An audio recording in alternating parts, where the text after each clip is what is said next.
मी निपाणीला कर्नाटकला घेऊन गेले होते. त्यावेळेस मी 18,000 रुपये खर्च केले, पण तरीही तिला काही म्हणजे काहीच फरक नाही पडला. जी परिस्थिती होती ती अजूनपर्यंत तशीच होती.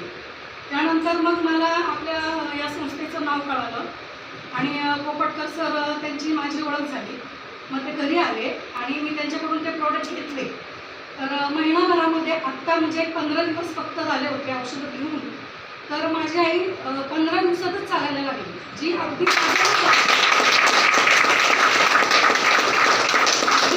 म्हणजे अगदी शौचालय वगैरे सगळं जागेवर होतं, अगदी बेडरेस्ट होता. आणि तीच आई माझी 15 दिवसात चालायला लागली मेन म्हणजे.